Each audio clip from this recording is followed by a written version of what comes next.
Perfecto. Ya hemos solucionado un tema de los audios. También estoy interconectado aquí también en redes sociales junto con ustedes, con el afán precisamente de que podamos, en el sentido de poder compartir esta disertación a lo largo pues de esta hora que tenemos. ¿Qué sucede? Tenemos una hora para compartir con ustedes. ¿Está bien? Tenemos una hora. Y precisamente quiero aprovechar al máximo esa hora en el sentido práctico, estrictamente práctico, de derecho sucesorio. Es por eso que he traído una presentación, básicamente para analizar casos tipo que podamos observar, y asimismo aperturo todos los mecanismos. Tienen ustedes la vía de la red social de Instituto de Capacitación Jurídica, estoy interconectado ahí. Voy a leer cualquier comentario que tengan ustedes precisamente dentro de esta disertación. Y asimismo, si por allí quisieran preguntar, no solo y únicamente por esa vía, sino también por WhatsApp, pueden hacerlo al 987-419561. Lo pueden preguntar y basado en eso le vamos a hacer respuestas directas a los casos que puedan ustedes presentar. ¿Está bien? Bien, gustosamente pues estamos aquí nuevamente después de un tiempo, gracias a la invitación de ICJ, gustosos de compartir con cada uno de ustedes siempre en materia de derecho de familia o sucesiones. Ingresamos pues al análisis del día de hoy, dando la bienvenida a todos ustedes. Por favor, siguiente diapositiva. Muchas gracias. Sí, mucho mejor. Listo. Vamos aquí. ¿Cuál es el caso cero? Como les digo, no hay contenido en la diapositiva, son puros casos, ¿está bien? Y eso lo vamos a analizar. ¿Cuál es el caso cero? Raúl es casado. Ojo con los datos, es bastante importante. Tiene 3 hijos. Solo tiene una casa a su nombre, en este caso Raúl. ¿Estamos? La pregunta va a surgir, pregunta tipo usual. ¿Puede Raúl donar su casa, digamos, a su amigo? ¿Puede vender la casa, digamos, a su hermano o tal vez a una persona que recién conoce? Aquí hay variantes que debemos observar. Primer punto importante, ¿sí? Y es bastante importante lo que le voy a mencionar. Si una persona estudia el derecho de familia, debe comprender que tiene necesariamente, si se quiere especializar en derecho de familia, tienes que especializarse también en materia sucesoria. Porque tarde o temprano tu familia va a luchar por aquello que un miembro de tu familia tenía. En este caso, tenemos a Raúl, por ejemplo, que es el centro de la familia estando vivo. Pero cuando fallezca Raúl, primera pregunta que surge, ¿cuál es la familia que podría estar a la expectativa del fallecimiento de Raúl para poder sucederle, heredarle o adquirir algún bien que tenía él a su nombre? En el caso concreto tenemos Raúl es casado, es decir, Raúl tiene un cónyuge. ¿Estamos? Primer aspecto importante. Segundo aspecto importante, tiene 3 hijos. En ningún momento te digo que tenga hijos matrimoniales o extramatrimoniales. Solamente te señalo hijos a secas. ¿Estamos? Ahora, tampoco te menciono si es casado por sociedad de gananciales o por separación de patrimonios. Tampoco, pero son variantes que debes ir considerando. No deje de hacerse estas preguntas. Bien, pero la cuestión aquí es, solo tiene una casa.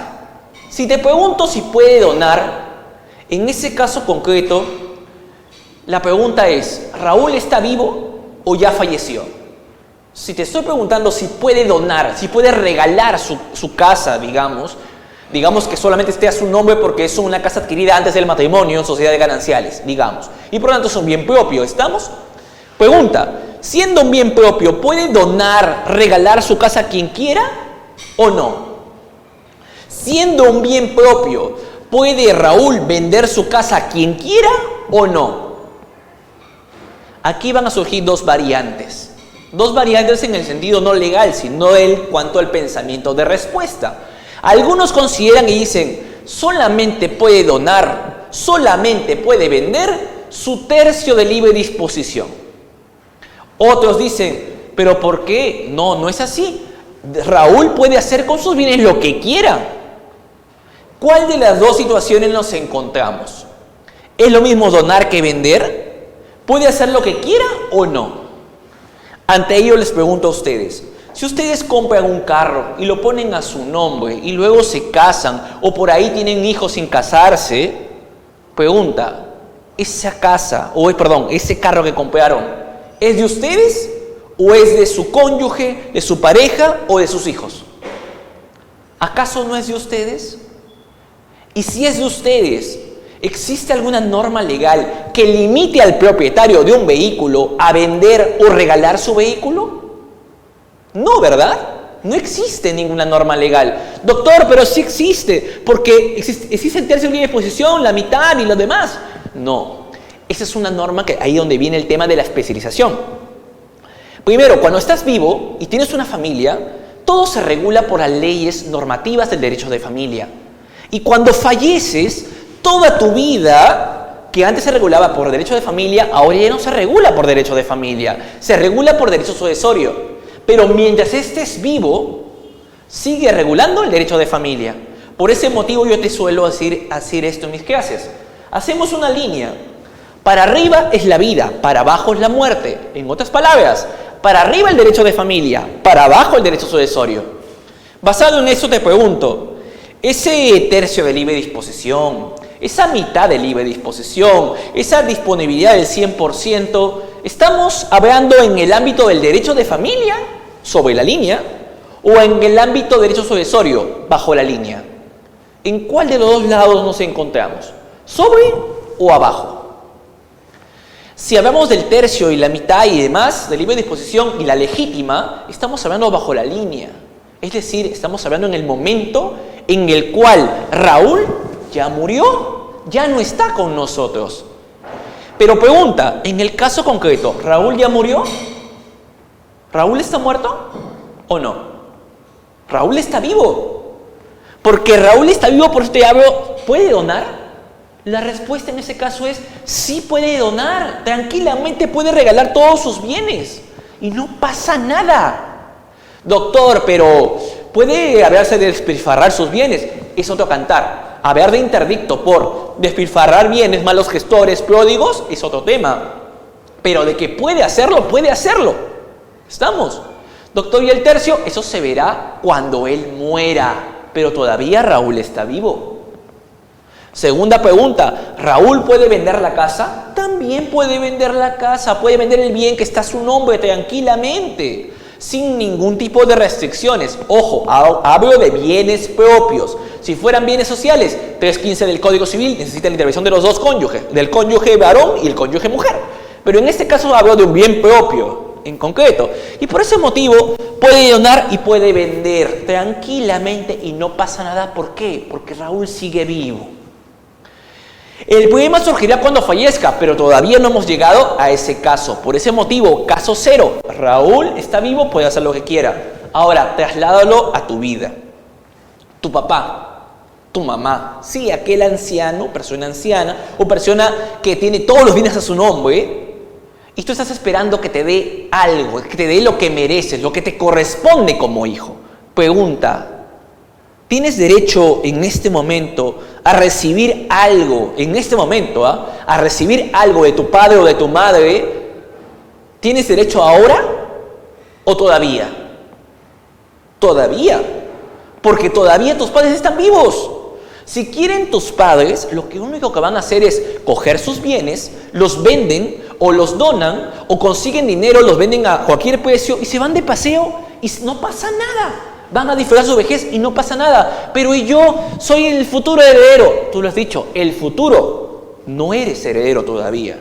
Así que el caso cero es, los derechos sucesorios solamente van a surgir cuando supuestamente el causante futuro, papá o mamá, en este caso que estoy presentándote, fallezcan. Mientras tanto, no tienes derecho a nada. ¿Sí? A nada, salvo pues si quieres ser estricto, salvo que lo quieras demandar por alimentos, pero también tienes restricciones ahí. Pero mientras tanto, esos bienes son de ellos, no son tuyos. Mucho ojo. Primer punto que quiero que se quede muy claro en ese sentido. Bien, seguimos aquí. Caso número 1. ¿Estamos? Primer punto del caso cero. Derechos sucesorios surgen cuando la persona fallezca. Por eso se habla que el momento más importante de derecho sucesorio es el momento de la apertura de la sucesión, es decir, el fallecimiento del causante o el testador, dependiendo si estamos en una sucesión intestada o sucesión testamentaria. Bien, caso número 1. Sí. Sí, aquí lo leo. ¿se heredan las deudas de los progenitores? ¿Sí? Hace la pregunta. No hace el interrogante aquí el colega Ramiro Grimaldo Vega. Primero, sí, se heredan, pero ¿en qué sentido? Tenemos primero una masa hereditaria. La masa hereditaria está conformada por todo el patrimonio de la persona que falleció. Imaginémonos que el patrimonio de la persona que falleció son solamente deudas, no son bienes. ¿Estamos? Entonces, ¿qué va a suceder? La deuda es 100 soles, imaginémoslo. Y los sucesores son 3 personas, que todavía no hemos definido quiénes son, pero son 3 personas. Pregunta, estas 3 personas que son los sucesores, los que le van a continuar la vida al que falleció, ¿van a heredar la deuda? En este caso, no. ¿Por qué? Deberían, ¿no? Sin embargo, la deuda se paga con los bienes dejados por el propio causante. Y son 100 soles. Y el causante, la persona fallecida, no ha dejado bienes para pagar esa deuda, sencillamente la deuda muere con él. Pero vamos a imaginar lo siguiente. Tenemos que el patrimonio del fallecido son 200 soles y la deuda es 100 soles. ¿Qué sucede? Se paga 100 soles, es decir, con la misma patrimonio, con el mismo bien del deudor, en este caso del causante deudor, se paga la deuda y van a restar solamente 100 soles. Recuerden, el bien era 200 soles, la deuda era 100, se paga y quedan 100 soles. Esos 100 soles se dividen entre los sucesores. En otras palabras, las deudas del fallecido se pagan con los bienes que éste dejó. Si no hay bienes, sencillamente la deuda muere con el fallecido y ya nadie la va a pagar. ¿Estamos? Así es, en el sentido del pago de las deudas pendientes. ¿Está bien? Pregunta el señor José Ramírez, un gusto estar en contacto con usted. Si falleció solo el esposo, ¿la esposa puede donar o vender los bienes? Perfecto. Aquí ingresamos al ámbito de combinación del derecho de familia con el materia sucesoria. Es decir, me preguntan, si el esposo falleció, ¿la esposa qué puede hacer? Aquí viene la situación. Presentábamos el caso anterior, porque estamos hablando del caso anterior. El caso que me plantea José Ramírez se basa en este caso. Raúl está casado y tiene 3 hijos. ¿La esposa, tras el fallecimiento del cónyuge, puede hacer lo que quiera con los bienes? No. ¿Y sabe por qué no? Primero, nos preguntamos, Raúl, vamos a imaginarnos que el bien era bien propio, ¿estamos?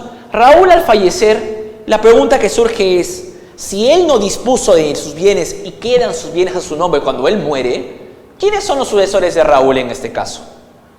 El caso es que tiene 3 hijos y es casado, ¿sí? ¿Quiénes son los sucesores de Raúl? ¿Los hijos o también la cónyuge sobreviviente?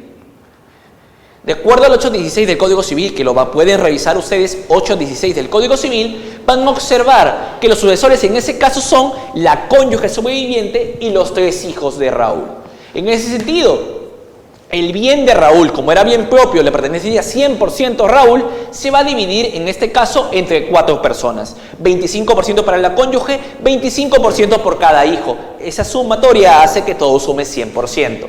Al hacer eso, ante la pregunta que me plantea el señor José Ramírez, me dice, ¿la cónyuge tras la muerte de Raúl puede disponer todo? No, solamente podrá disponer el 25% que le corresponde. Porque los otros 75% le corresponden a los 3 hijos en partes iguales. ¿Estamos? Por lo tanto, tras la muerte de Raúl, ya hay más propietarios, no es solamente Raúl. ¿Y si están casados y el bien es parte de la masa de la sociedad conyugal? Ajá, sí. La mitad más. Perfecto. Acá el doctor presente me hace la pregunta. ¿Su nombre, doctor?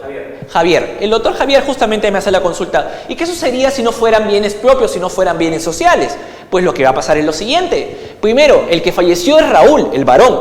Se va a dividir ese bien social 50-50. 50 para el fallecido y 50 para la cónyuge.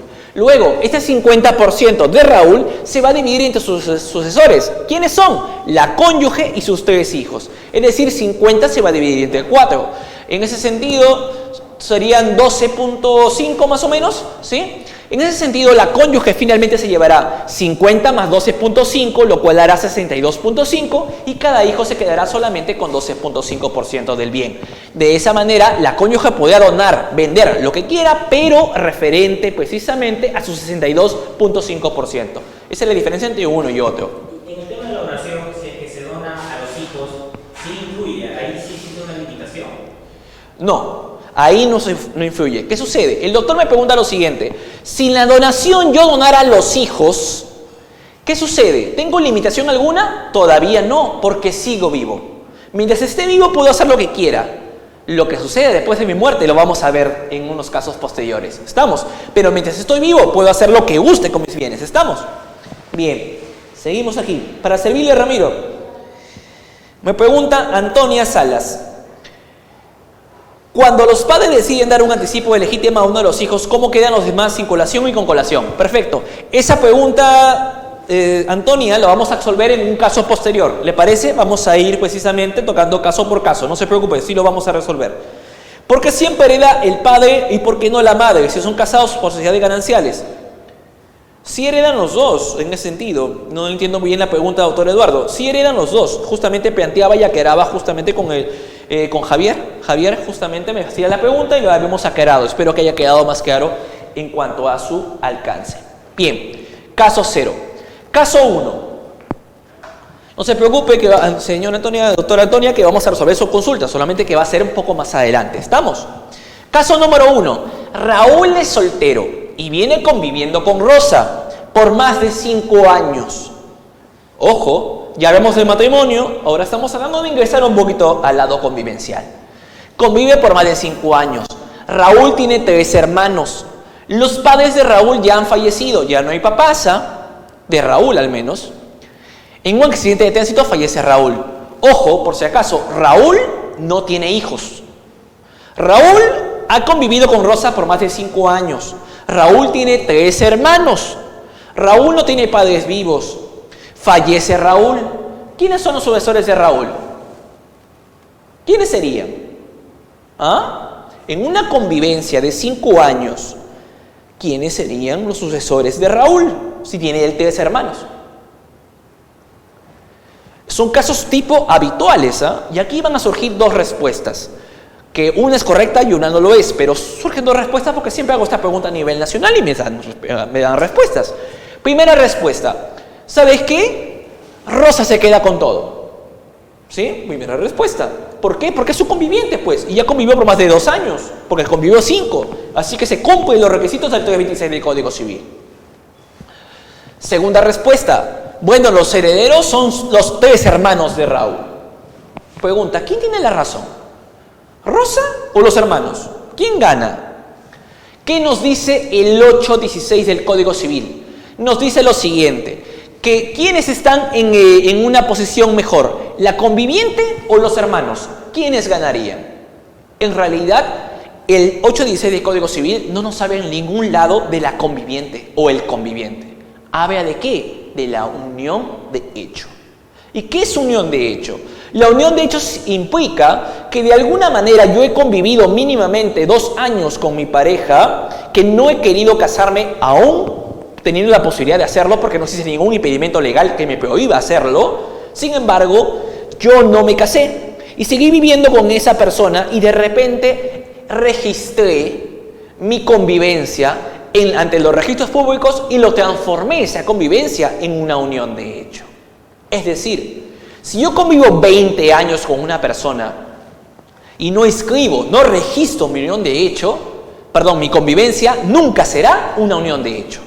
Si solamente convivo 20 años y no hago nada, es convivencia, pero no es unión de hecho. Solamente será unión de hecho cuando en el registro personal de los registros públicos aparezca una partida registral que diga que Juan y María son miembros de una unión de hecho. Mientras tanto, no son uniones de hecho. Ahora viene el tema. Inciso 3 del 816 del Código Civil nos dice miembro de la unión de hecho sobreviviente. No dice miembro de la convivencia sobreviviente. No lo dice. Así que, en ese sentido, el tercer orden sucesorio se queda de lado porque en este caso no hay unión de hecho, solamente hay convivencia. En ningún lado les dije que se había registrado, ¿sí? Y en el cuarto orden sucesorio aparecen ¿quiénes? Los hermanos. Por lo tanto, el cuarto serían los hermanos y ellos serían los sucesores. Doctor, pero Rosa puede hacer algo para, de alguna manera, tratar de evitar que los hermanos se queden con todo. Sí. Rosa tendrá que interponer la demanda de reconocimiento judicial de unión de hecho para que una vez terminado ese proceso, luego poder reclamar lo que le pertenece en materia sucesoria. Mientras tanto, no tenía derecho sucesorio. Así que muchas mujeres o muchos varones que pasan por esta historia de vivir mucho tiempo con su pareja, de comprar bienes y registrarlos a nombre de uno o de otro, pero jamás de los dos, y de repente la persona que tiene los bienes registrados a su nombre fallece, ellas o él se queda sin nada, porque básicamente nunca escribieron su unión de hecho. Consejo, por favor, inscriban su unión de hecho, si no de nada va a servir tanto esfuerzo, y eso le va a pasar a Rosa. Pero doctor, si hacemos la demanda, con eso ganamos, conforme usted dice. Sí, pero ¿cuánto demora una demanda de reconocimiento de unión de hecho? ¿Demora un mes? ¿2 meses? Les digo realmente que esto demora mínimo 2 a 4 años. Hasta ese tiempo, ya los hermanos hicieron la sucesión intestada, ya los hermanos dispusieron los bienes y ya Rosa se quedó sin nada que reclamar. ¿Estamos? ¿Se entendió? Javier, dime. Sí, y los hermanos se disponen, la esposa hizo el trámite y ganó el proceso judicial después de 1 o 2 años, tiene una acción para repetir contra ellos, queda o totalmente queda desamparada. Sí, justamente aquí Javier me pregunta, ¿y qué sucede si los hermanos ya hicieron sucesión intestada? Por el momento, Rosa no se puede oponer porque no tiene ningún título, ¿está bien? Sus hermanos se quedan únicos herederos, venden los bienes. ¿Qué puede hacer en este caso Rosa?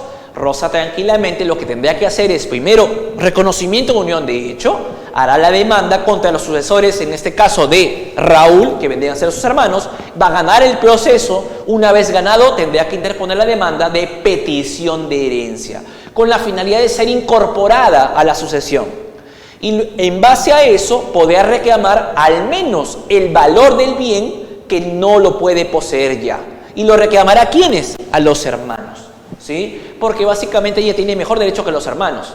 Lamentablemente muchas veces, como no hay prisión por deudas, los hermanos mueren y se acabó la deuda y ya Rosa se queda sin nada, ¿sí? Otras palabras, es un gran riesgo, ténganlo en cuenta, por favor. Y sobre este caso voy a verificar si hay algún tipo de pregunta. Señala lo siguiente, Claudia me señala, si el causante deja una deuda con el banco, pero dio en vida como anticipo de legítima un inmueble a su único hijo, ¿el banco puede iniciar el proceso judicial para el cobro de la deuda con dicho inmueble? No.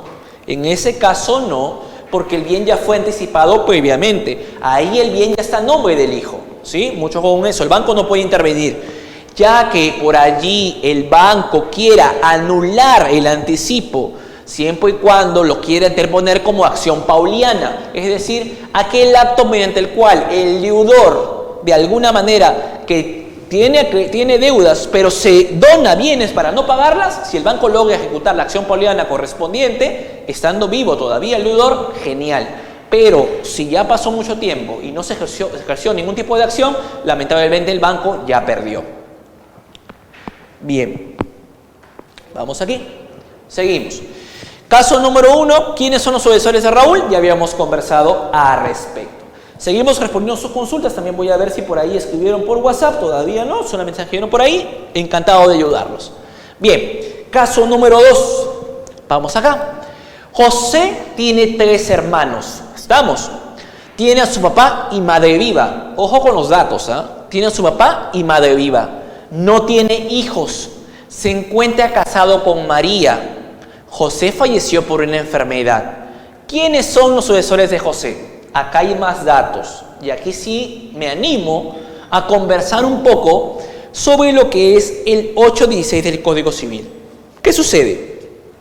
Yo siempre presento este cuadro, usualmente lo presento cuando conversamos con pizarra y demás, pero quiero que hagan un trabajo mental junto conmigo, ¿está bien? ¿Cómo es que se relaciona el derecho de familia con materia sucesoria? En materia de derecho de familia vamos a decir lo siguiente, digamos, vamos a dibujarnos, cojan una hoja de papel por favor, o en todo caso síganme mentalmente lo que voy a tratar de explicar. Somos nosotros el centro, el eslabón principal, ¿estamos? Hacia abajo, ¿a quién vamos a encontrar?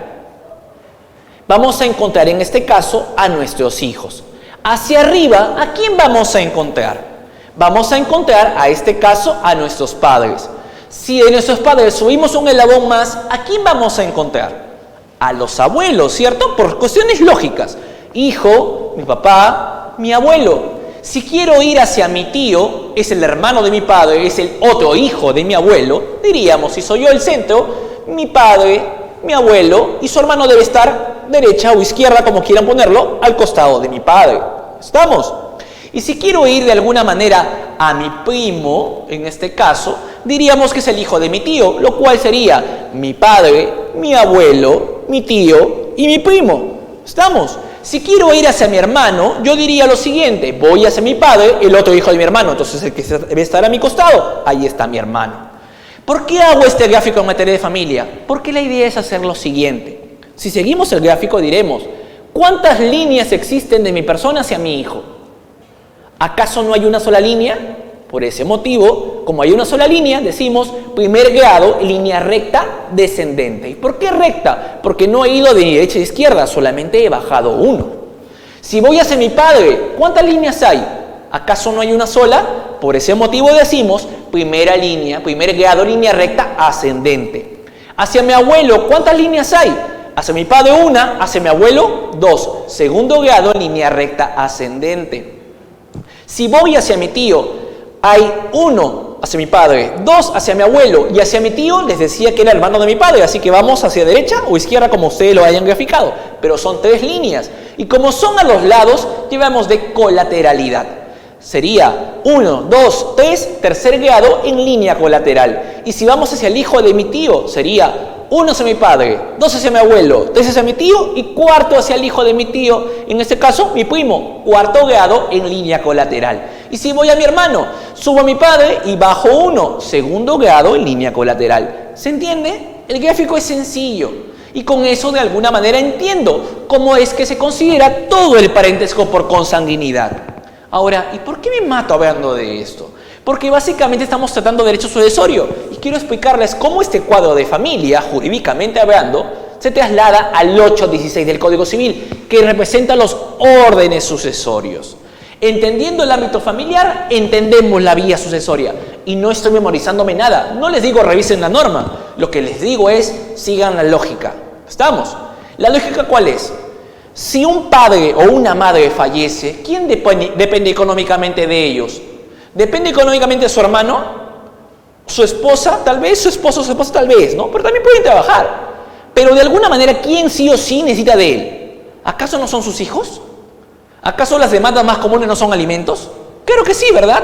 Por ese motivo, cuando fallece una persona, los primeros que van a heredar son los hijos y demás descendientes. Y por ese motivo, 816, primer orden sucesorio, los hijos y demás descendientes. Ahora vamos. En relación a los hijos, decíamos que estaban en primer grado en línea recta descendente. Pregunta, en igualdad de grados, es decir, en primer grado, ¿quiénes están para arriba? ¿Acaso no son los papás? Por ese motivo, como los hijos están a igual de distancia que los padres, segundo orden sucesorio, los papás y demás ascendientes. ¿Estamos? En el tercer orden sucesorio vamos a encontrar aquellos que son nuestros actos reflejos, creo yo. Por ejemplo, aquellos que son nuestras uniones de hecho o nuestros cónyuges. Ahí van a estar el tercer orden sucesorio.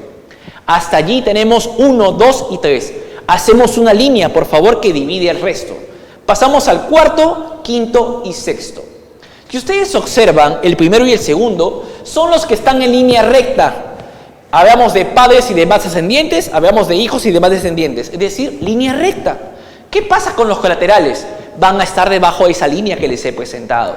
Y van a estar en el sentido de que los colaterales más cercanos van a ser los primeros en heredar y los colaterales más lejanos van a ser los últimos en heredar. Pregunta, ¿cuáles son los colaterales más cercanos? Recordemos el gráfico en familia, decíamos segundo, tercero, cuarto, quinto, de alguna manera, ¿no? Hasta el cuarto, perdón, llegábamos. ¿Cuáles son los colaterales más cercanos? ¿El segundo o el tercero? El segundo, ¿verdad? ¿Y quién es el segundo? ¿Acaso el segundo no es, ese soy yo, mi papá, mi hermano?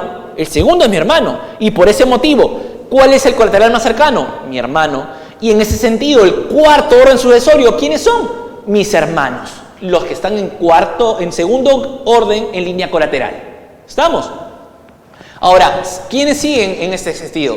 Los que están en tercero. ¿Y quiénes son los que están en tercero? Los tíos o los sobrinos.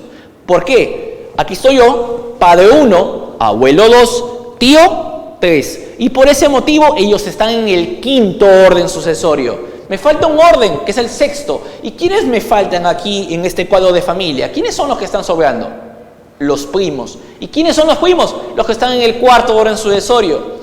En el cuarto grado de línea colateral. En ese sentido, vamos a observar lo siguiente, que en el cuarto orden sucesorio están los del segundo colateral, en el quinto están los del tercero y en el sexto están los del cuarto. En otras palabras, hay una íntima relación entre el derecho de familia y materia sucesoria. Pregunta, ¿memoricé algo? No, solo y únicamente relacioné la lógica entre ambos cuadros. Ahora, ¿por qué les hago justamente esta línea entre el tercero y el cuarto orden sucesorio?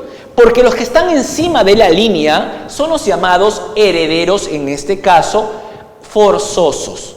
Y los que están debajo de la línea son los llamados herederos voluntarios. Doctor, ¿y eso cómo se come? Forzosos serán porque sí o sí estos reciben algo. De todas maneras, ¿sí? En materia testamentaria sí o sí reciben algo. Pero los herederos voluntarios, si quiero les doy algo, si quiero no les dejo nada. ¿Estamos? En otras palabras, si habla de sucesión intestada donde no hay testamento, se aplicarán orden sucesorio del 1 al sexto. Pero si hablamos de sucesión testamentaria, básicamente en ese sentido, vamos a observar que pueden haber herederos forzosos, los que están encima, y herederos voluntarios, los que están abajo. ¿Estamos? Rápidamente les he mencionado, porque solamente tengo 1 hora, así que rápidamente les he mencionado la información. ¿Para qué? Para poder resolver este caso número 2. José tiene 3 hermanos, tiene a su papá y madre viva. Pregunta, hasta allí, ¿cuántos órdenes sucesorios van a observar? Tenemos los hermanos. ¿En qué orden sucesorio están los hermanos? En el cuarto.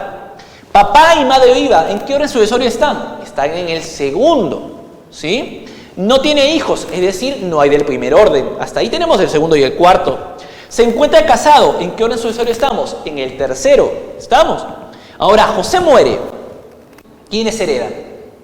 Tenemos pues del segundo, del tercero y del cuarto. Siendo la normativa que los más cercanos en orden sucesorio, los que están más arriba, excluyen al resto. Pero hay una excepción. ¿Cuál es la excepción? Que en el caso del tercer orden sucesorio, o concurre con el segundo o concurre con el primero. En este caso decimos que hay del segundo, tercero y el cuarto. Por lo tanto, el cuarto queda excluido por el segundo y el tercero concurre con el segundo. En otras palabras, los sucesores serán, en este caso, María, que está en el tercer orden sucesorio, y papá y madre viva, que están en el segundo orden sucesorio. Por ese motivo, papá y mamá de José más María son los sucesores. ¿Estamos? A veces se cometen errores y se piensa que solamente María es la sucesora, lo cual no es así. En el hipotético caso que ya papá y mamá de José estuvieran pues fallecidos, o sea, hubiesen muerto antes, ahí sí María se queda con todo. Mientras tanto, de alguna manera, María adquiere lo mismo que el padre y la mamá. Doctor, ¿pero cómo es eso? Si María recibe 50% de los bienes sociales. No, pues, nuevamente estamos confundiendo los temas. Sobre la línea, derecho matrimonial. Bajo la línea, materia sucesoria. Yo les pregunto, ¿quiénes son los sucesores y cómo heredan? Heredan en partes iguales. Pero la división, obviamente, de los sucesores se va a sumar a lo que María ya ganó como cónyuge. ¿Y qué es lo que gana? El 50% de los bienes sociales. Por ese motivo hay una división y hay que comprender que un aspecto es primero, que viene a ser precisamente el tema de la sociedad de gananciales, y otro tema viene a ser el hecho sucesorio. Por ese motivo, consejo aparte. Cada vez que vean una sucesión, siempre pregúntense, ¿está casado o tiene una unión de hecho? Y luego, si estuviera casado, ¿es separación de patrimonios, sociedad de gananciales? Luego, basado en eso, van a buscar fenecer lo que haya, separación de patrimonios, sociedad de gananciales, van a hacer el inventario y luego la adjudicación y liquidación.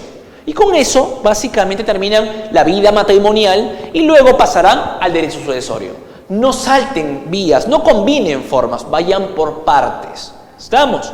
¿Bien? Basado en eso tenemos el caso número 2. ¿Quiénes son los sucesores en el caso planteado? En este caso serán los papás, papá y mamá de José, y también en este caso María. Los hermanos no heredan, no heredan en este ámbito en materia de sucesión intestada. Bien, vamos acá. Preguntas. Me dice, procedería una acción pauliana, justamente ese ámbito sería la acción precisamente que había mencionado, pero ya lo dejo ese ámbito a especialistas en acto jurídico para que lo puedan evaluar. En el caso, como ya pasó mucho tiempo, inclusive ya falleció la persona, considero que ya no. Si estuviera viva, considero que sí podía proceder. Vamos acá. Me preguntan, Marcos Zuluaga, los causantes padre y madre tienen 4 hijos y una propiedad de 400 metros. Vamos al caso muy puntual ya. Bueno, una propiedad. A los 3 primeros les vendió tal bien. Al 4.º hijo solo le firmó la minuta de compraventa. No se elevó, Está considerada que está pendiente. Procede a solicitar petición de herencia o división y partición. Pero en este caso se habla de venta. Y como se hizo la venta, básicamente ya no me interesa la figura de los causantes, porque es una venta. Una venta de un padre a sus hijos. Y por lo tanto, ya el padre salió de la esfera jurídica patrimonial. Y por lo tanto, serán los hijos los que vean qué pueden hacer los copropietarios de un terreno para poder venderlo. O se ponen de acuerdo, o básicamente demandan la división y partición. Petición de herencia no, porque se trata de venta. Si fuera donación, ahí es otro tema. Pero hablamos de venta, así que los hijos no tienen nada que reclamarse. ¿Estamos? División y partición en este caso. Porque ya fue vendido, ya no hay herencia, se fue vendido, conforme usted me está señalando, se vendió. Aquí me está diciendo que se vendió. En una sucesión intestada se declaran, Regina me dice, en una sucesión intestada se declaran los 3 hijos y madre de estos, pero los bienes adquiridos son fuera del matrimonio. Perfecto, es decir, bienes propios de la persona. Existía a la vez un impedimento contra el matrimonio. La distribución porcentual, ¿cómo se determina? Ya lo hemos comentado. Si es un bien propio, ojo, primer dato importante, si mueres casado y nadie lo anuló, sigues casado. Moriste casado y ya está. ¿Estamos? Eres casado, porque no hubo una declaración de nulidad. Ya falleciste casado. Si es un bien propio, ya lo hemos comentado, puede revisar el video, ya hemos hecho justamente esa observación, donde si es bien propio se divide en partes iguales entre sus sucesores. Ya no hay ese 50-50 entre las cónyuges, ya no, porque es bien propio. ¿Estamos?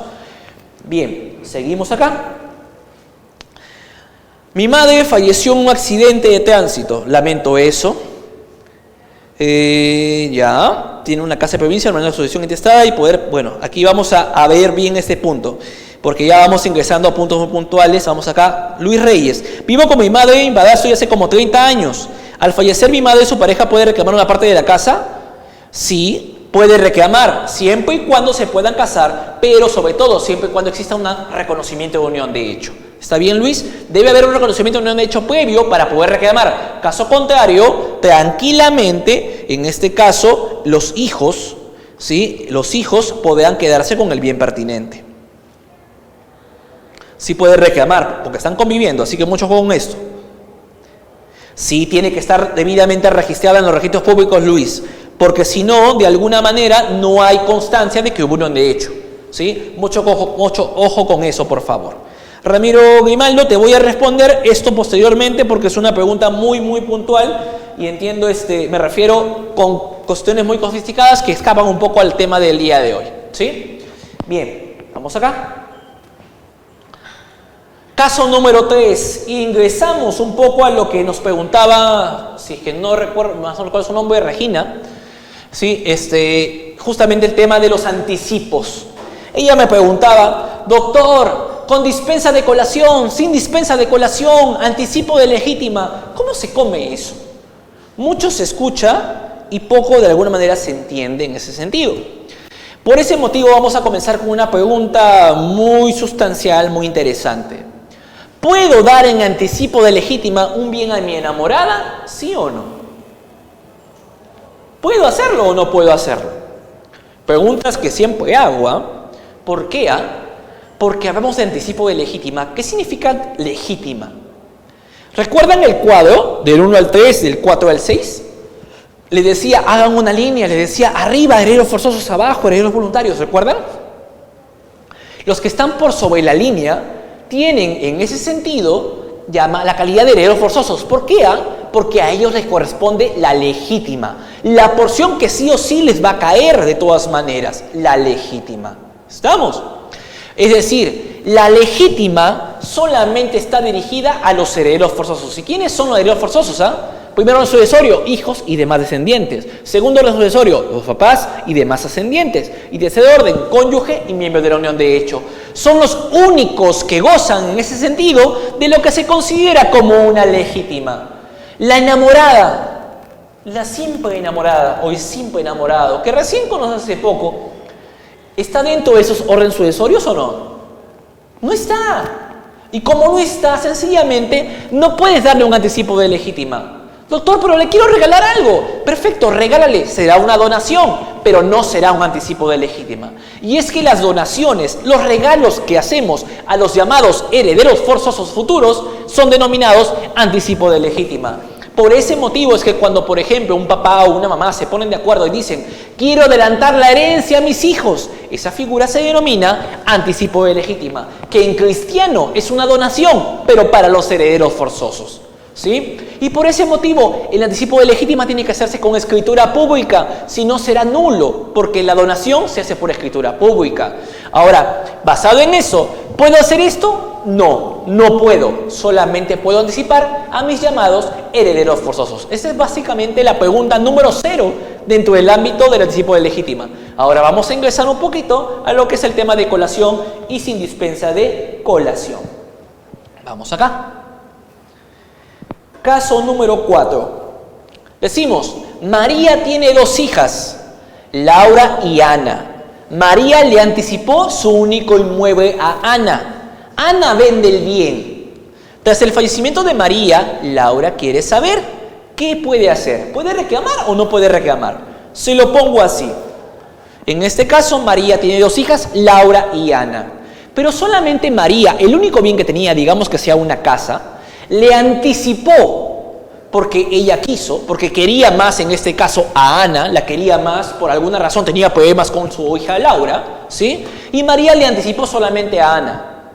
En ese momento, sencillamente, la pregunta que se hace al morir María, la pregunta que se hace en este caso Laura es, ¿qué hago ahora? ¿Puedo reclamar o ya perdí pues la única casa que tenía su nombre y mi mamá? Resulta que se la regaló a mi hermana Ana y a mí no me dio nada. ¿Qué pasó? ¿Ya perdí?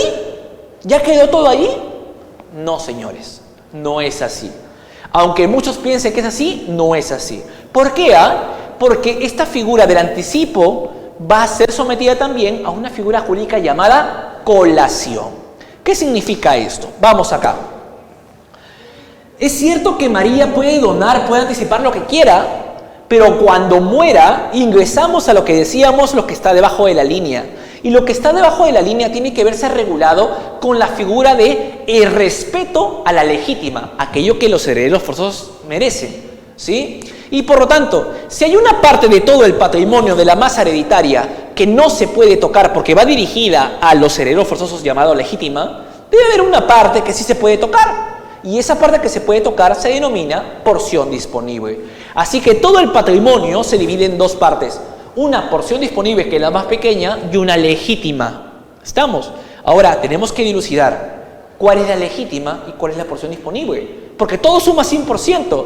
¿La legítima siempre será 1/3 o puede variar? Perdón, ¿la porción disponible siempre será 1/3 o puede variar? Eso vamos a observar. ¿Qué sucede? Nuevamente vamos al gráfico del 816 del Código Civil. Lo que está encima de la línea. ¿Estamos? Decimos así. Yo soy Juan Carlos. Estoy casado con mi esposa Sandy. Tengo mi hijo llamado Sebastián. Dios no quiera, algo me pasa en camino a casa y fallezco. Tengo mis padres vivos y tengo hermanos vivos también. Tengo sobrinos, tengo primos también. ¿Estamos? Tengo todo lo que está en el cuadro del 816. La pregunta es esta. Yo muero. ¿Quiénes son mis sucesores? Si tengo padres vivos, hermanos vivos, tengo cónyuge, tengo mi hijo, tengo mis primos, tengo mi sobrino, ¿quiénes son mis sucesores si yo muero? ¿Quiénes serían? Vamos al cuadro y decimos, bueno, aquí hay del primero, sí, porque tengo mi hijo llamado Sebastián.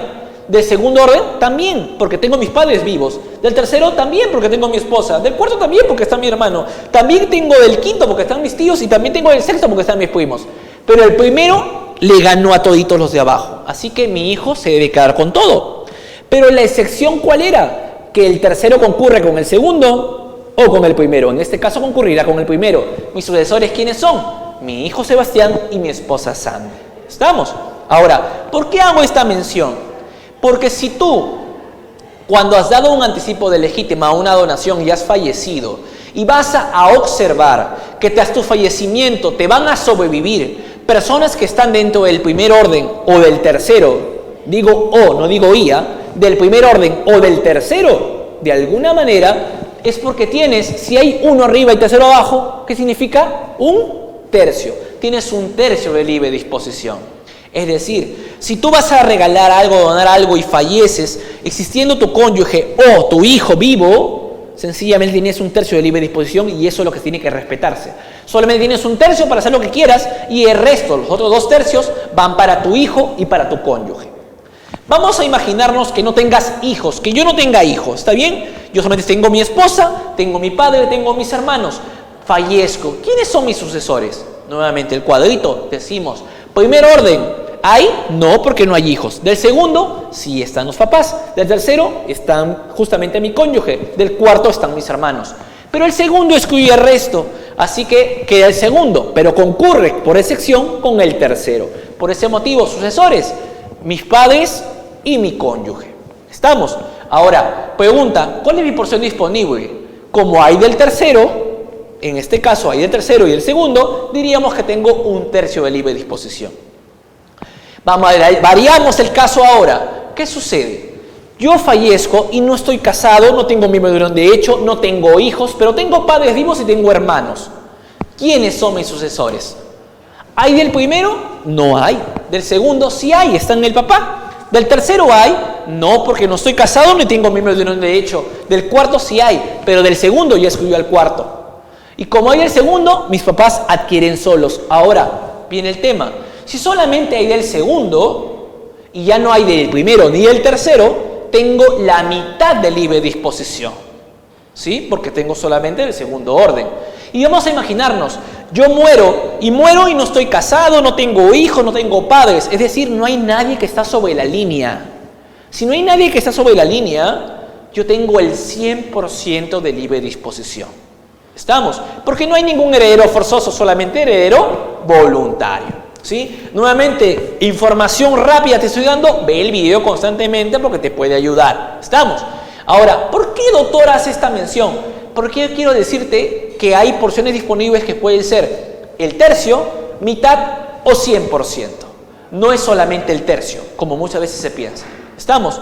Basado en esta información que te he dado rápidamente, la pregunta es, María, cuando fallece, ¿cuál es la porción disponible que tiene? ¿El tercio, la mitad o el 100%? ¿Cuál es?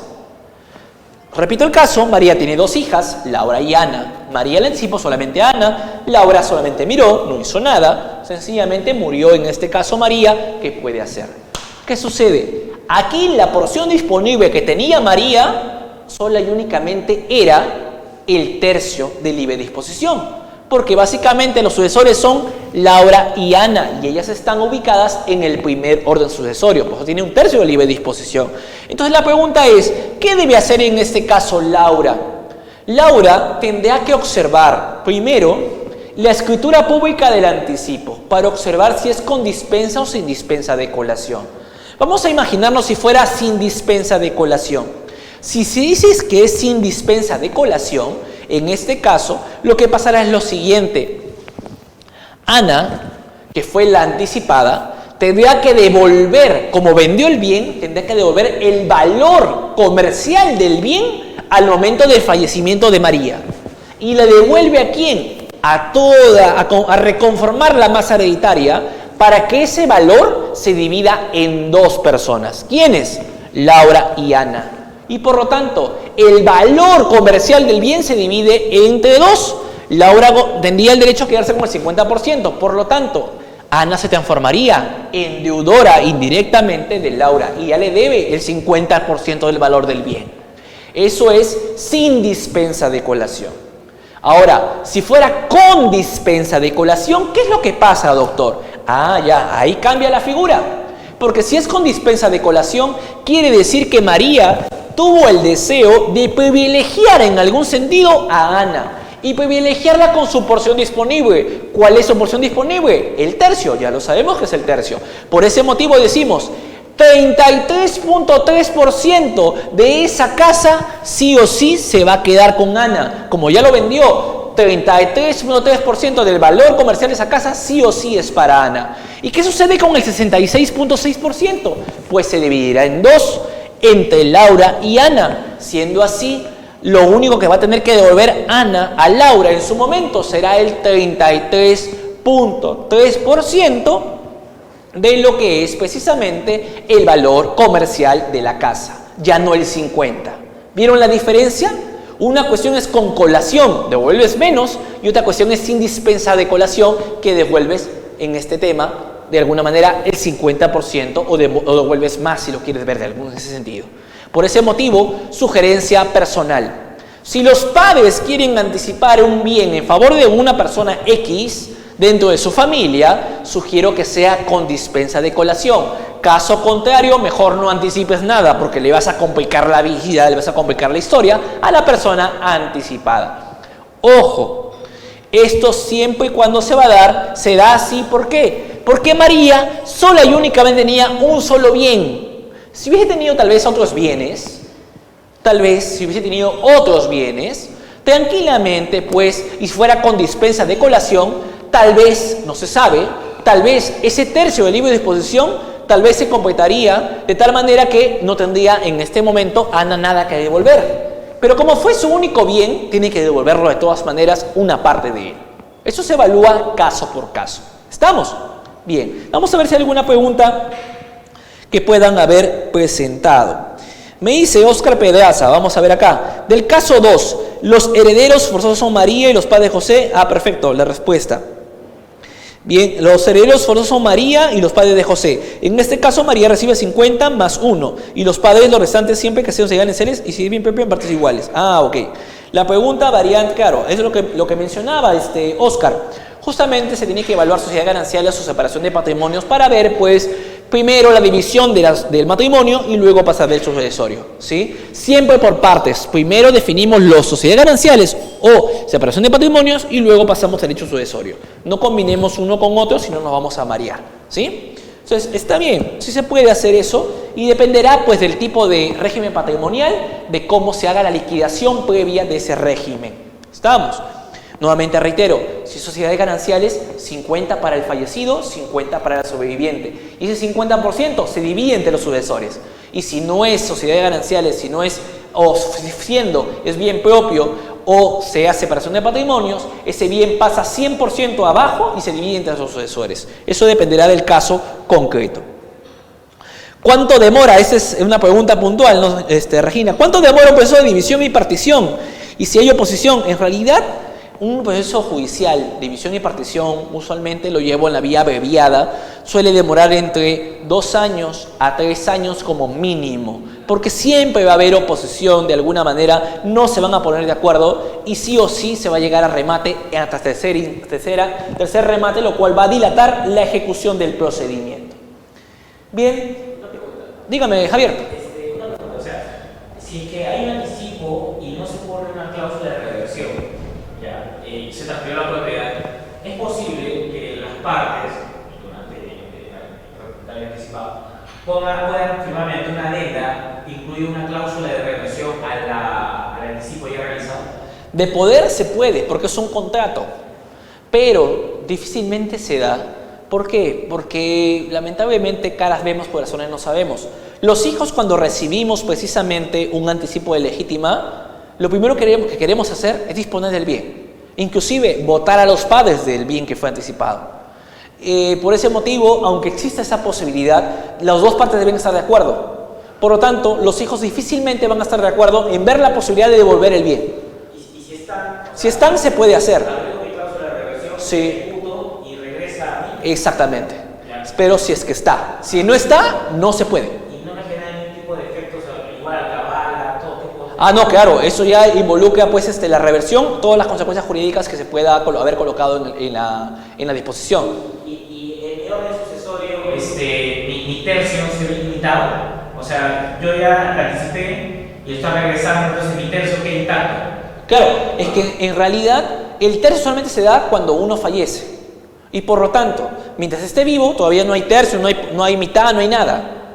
Cuando uno está muerto, recién ahí actúa todo eso, y ahí ya no puede haber reversión ni nada porque ya fallecí. Pero esa reversión no afecta al tercio. No, porque todavía no existe el tercio. El tercio solamente existe cuando yo fallecí. Porque quién sabe, obviamente la idea es que los hijos mueran después que los padres, pero en ocasiones inclusive los hijos mueren antes que los padres. Digamos que yo de alguna manera hago un testamento donde digo, mi heredero forzoso es mi hijo, y le heredo, digamos, mi tercio de libre disposición a mi hijo, y de repente mi hijo muere antes que yo.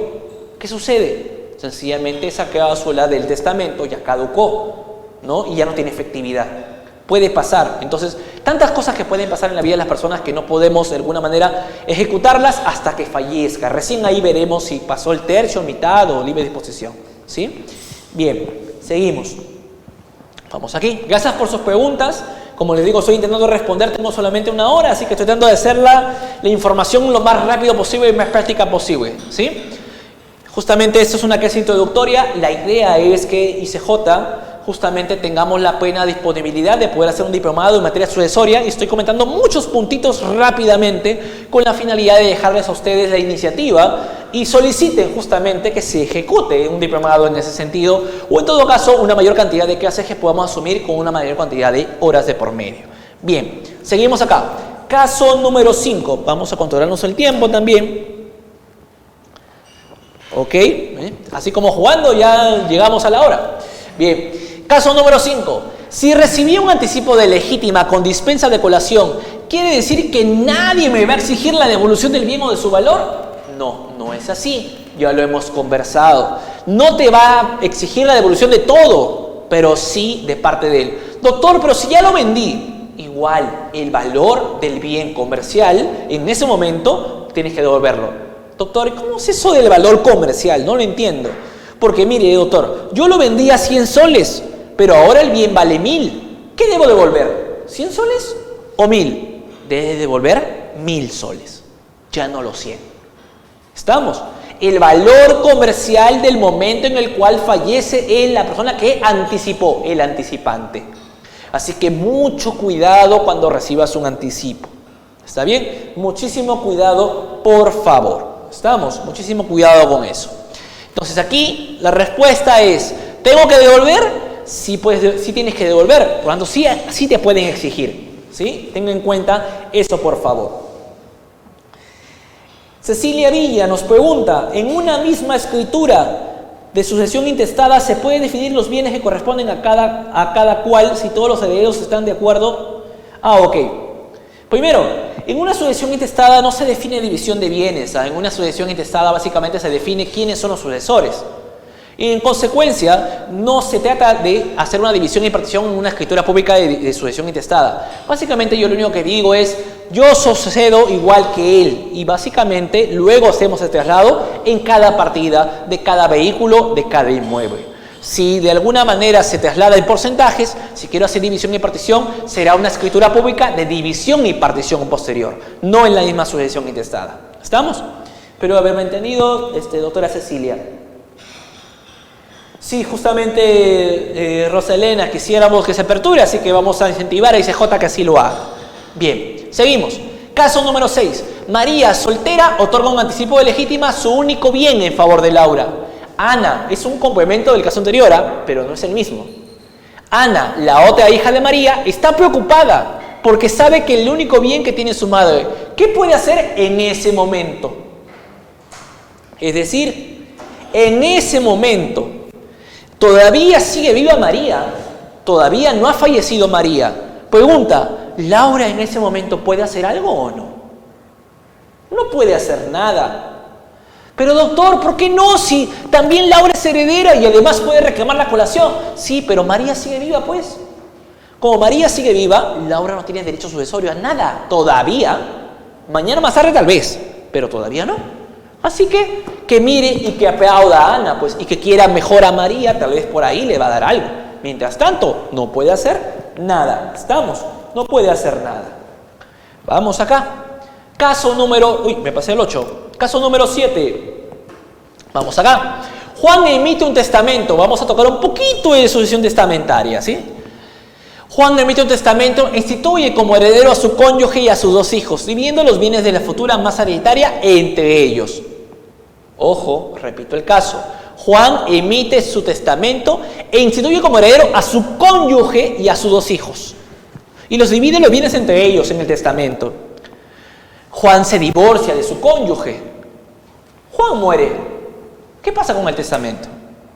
Obviamente en este caso su cónyuge al momento de fallecer, su cónyuge sabía que Juan le había dejado algo. Bien, me dejó algo este bandido, me divorcié de él pero me dejó algo. Se apertura el testamento, pregunta a la ex cónyuge, ¿puede reclamar lo que está en el testamento para ella? Como legado, por ahí es un argumento positivo. Javier me dice, sí doctor, es un legado, porque él quiso dejarle algo, ¿no? Y ahí donde viene el tema de la interpretación de los testamentos, que también hay un rubro dentro del ámbito de materia sucesoria. Y la interpretación del testamento tiene que ir de la mano con la interpretación de la voluntad del testador. Pregunta, si yo te leo el caso, Juan emite un testamento y instituye como herederos a su cónyuge. En otras palabras, la instituye como heredera porque es su cónyuge, solamente por esa finalidad. Pregunta, cuando se divorcia, ¿sigue siendo su cónyuge? Ya no. La finalidad del testador no es darle a María. La finalidad del testador es darle a la pareja que tiene en ese momento. Esa es la finalidad del testador. Pero cuando ya se divorcia, ya no tiene esa finalidad. ¿O acaso personas divorciadas? Yo felizmente, gracias a Dios, no sigo ese camino, pero trato de fortalecer mi matrimonio para no llegar nunca a un divorcio. Pero personas divorciadas, díganme, ¿ustedes en su sano criterio y sano juicio dejarían una herencia a su ex siendo realistas? Creo que no, ¿verdad? Pregunta, ¿Juan le dejaría una herencia a su ex cónyuge? No, ¿verdad? Es que ese es el sentido habitual, ese sentido normal. De alguna manera que tú no vas a dejar una herencia a tu ex, a tus hijos tal vez, pero a tu ex no. Y por ese motivo se habla aquí de la caducidad de la cláusula testamentaria. No es que el testamento sea inválido, El testamento es válido porque fue ejercido por Juan cumpliendo las formalidades de ley. ¿Y cuáles son las formalidades de ley para que un testamento sea considerado válido? Primer punto, notario que no sea tu pariente y que tampoco tenga un interés en el testamento. Segundo punto, ese es testamento de escritura pública, que haya 2 testigos que no sean tus parientes y que no sean beneficiados con ninguna cláusula testamentaria. ¿Estamos? Y obviamente que la persona que da el testamento esté dentro de sus cabales, tenga capacidad psicológica para poder de alguna manera expresarse y saber lo que está haciendo. ¿Estamos? Basado en esa situación, se cumplió la formalidad y con eso se cumple. ¿Qué sucede, por ejemplo, si yo hago un testamento, tengo a mi esposa y mi hijo, ¿sí? Pero también tengo a mi amante, pues tengo a la otra a mi lado. ¿Qué sucede si yo hago un testamento y digo lo siguiente? Todos mis bienes, en el testamento lo digo así, todos mis bienes se los dejo a mi nueva pareja, pero yo estoy casado y tengo mis hijos. ¿Qué sucede con el testamento? ¿El testamento es válido? Sí, el testamento sí es válido, porque es ejercido ante un notario competente, con 2 testigos competentes, con una persona competente, es válido, pero ¿es eficaz? ¿Es efectivo? No. ¿Y por qué no? Porque al darle el 100% de mis bienes a esta persona, estoy retirando indebidamente a mis herederos forzosos. ¿Qué va a pasar con el testamento? Va a caducar la cláusula de tal manera que ese 100% en realidad se transforma en mi porción disponible. ¿Y cuál es mi porción disponible? Si tengo esposa e hijos, 1/3. Así que mi amante solamente se quedará con 1/3, 33.3%, y el 66.6% se dividirá entre mi esposa y mis hijos. ¿Sí? Así quedará el testamento, pero en ningún momento el testamento será inválido, sino que va a caducar la cláusula testamentaria. ¿Se entiende? Bien, vamos a observar las dudas que puedan haber aquí. Bien, no hay dudas por ahora sobre esta materia, así que seguimos. Y vamos con el caso último, ya para cerrar la disertación del día de hoy. Caso número 8. María y Josué son hermanos. Su padre, quien era soltero y tenía una casa de playa y una casa en la Molina, fallece. Josué es declarado como único heredero universal. Eso es algo usual, Luego de un procedimiento de sucesión intestada, Josué registra el bien a su nombre. Josué vende el bien a Jorge. ¿Qué puede hacer María? En otras palabras, se lo pongo así. Tantas veces hemos visto casos donde son 7 hermanos y solamente uno se hace declarar único heredero universal. ¿Qué puede hacer? Si ya está terminada la sucesión intestada, ¿qué pueden hacer los demás hermanos? Pues van a tener que interponer la demanda conocida como petición de herencia. ¿Ante qué juez? El juez civil, no juez de familia. Sé que suena raro, pero es así, juez civil. ¿De dónde? Del último domicilio de la persona fallecida. ¿Y a quiénes van a demandar? Van a demandar a aquellos que no han sido declarados sucesores, demandarán a aquellos que sí han sido declarados sucesores. ¿Con qué finalidad? De poder concurrir con ellos en la masa hereditaria. Sugerencia aparte, cuando hagan esa demanda de petición de herencia, interpongan su medida cautelar de anotación preventiva de la demanda con la finalidad de que se escriba en todas las partidas de todos los inmuebles que estaban a nombre del fallecido.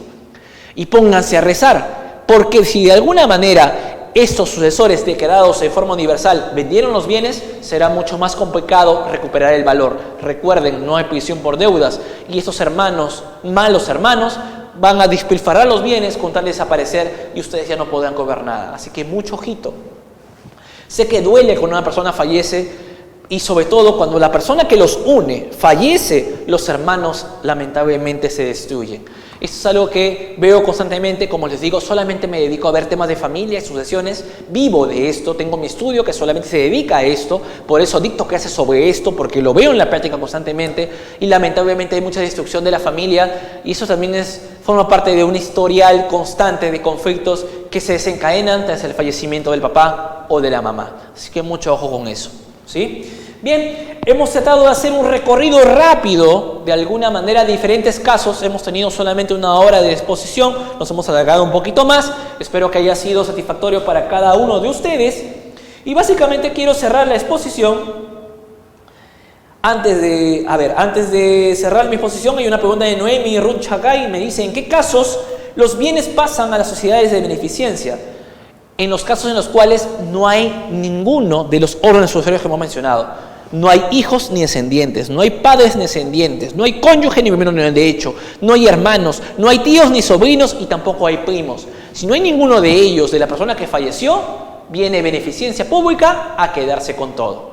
Pero siempre hay por ahí alguien que aparece que se quiere beneficiar, o en todo caso vendrán los famosos invasores y ingresarán a los bienes y los poseerán y luego los adquirirán por prescripción. Así que muy difícil, de alguna manera muy difícil se va a llegar a este tema de la beneficencia pública.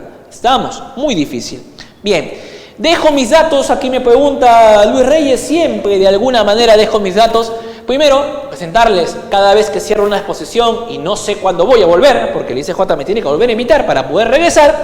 Siempre me despido mostrando la foto de mi menor hijo, él es mi hijito Sebastián, mi esposa Sandy, porque siempre agradezco como familia las invitaciones que me hacen, porque obviamente también es parte de mi trabajo y es sustento de mi hogar. Gracias por ello y gracias por abrirme las puertas de ICJ nuevamente para poder participar en sus diplomados y seminarios. Yo encantado como siempre para participar. Adicionalmente, para los interesados, mi nombre, como les decía, Juan Carlos del Águila.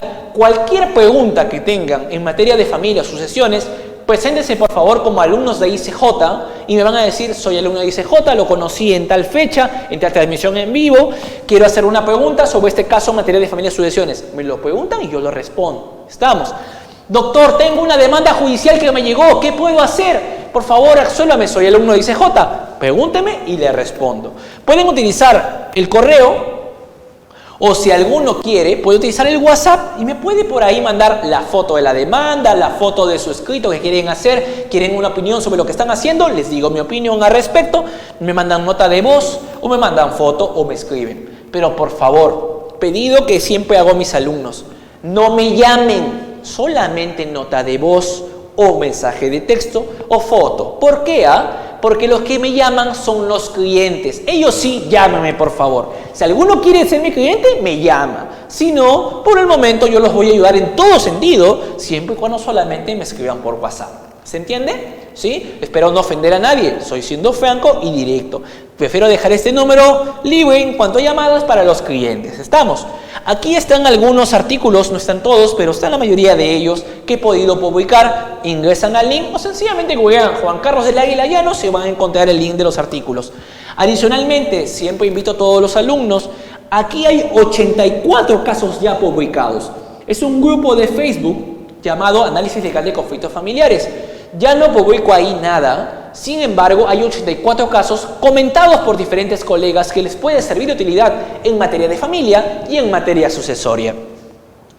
Finalmente, y no lo menos importante, invitarlos a participar activamente. Tengo una página de mi estudio jurídico llamado Del Águila Llanos Abogados SAC. ¿Y por qué los invito de alguna manera? Porque ahí sí me publico tips en materia de familia, sucesiones. Y todos los jueves a la 1 de la tarde siempre hacemos transmisiones en vivo. Ya es nuestro 5º programa. Ya hemos hecho sobre tenencia, alimentos, visitas, lo que es permiso de salida de menores al extranjero y dentro de la ciudad. Y ahora vamos a ver, y también hemos visto disposición de bienes de menor en cuanto a cobranza de cuentas bancarias a nombre de menores. Y ahora tocaría, pues, de alguna manera ver casos de filiación. Sería interesante poder conversarlo. Lo hacemos así rápidamente, en 40 minutos máximo, y quedan grabadas precisamente en Del Águila Llanos Abogados SAC y pueden ser gustosamente revisadas por ustedes. Y para cerrar, hay algunos abogados y estudiantes de Derecho, por favor, solamente abogados y estudiantes de Derecho, ¿sí? Este grupo sí es un poco más cerrado. Hay un grupo de WhatsApp, Derecho de Familia y Sucesiones, que básicamente lo que hacemos es preguntarnos preguntas y respuestas entre abogados, entre colegas y estudiantes de Derecho para ayudarnos a seguir aprendiendo, ¿sí? Si a alguno le interesa, me escribe por WhatsApp: doctor, quiero formar parte del grupo de WhatsApp, y lo agrego. Estamos para ayudarnos entre todos. Es la idea, ayudarnos y crecer juntos, ¿sí? Esto es una charla gratuita. Agradezco a ICJ por la oportunidad. Y bueno, creo que no hay más preguntas. Encantado de estar con ustedes. Encantado, Javier, por estar presente el día de hoy. Y sencillamente espero verlos pronto. Que tengan un buen día, una buena tarde o una buena noche, dependiendo de la hora que vuelvan a ver el video. Dios los bendiga. Estamos en contacto.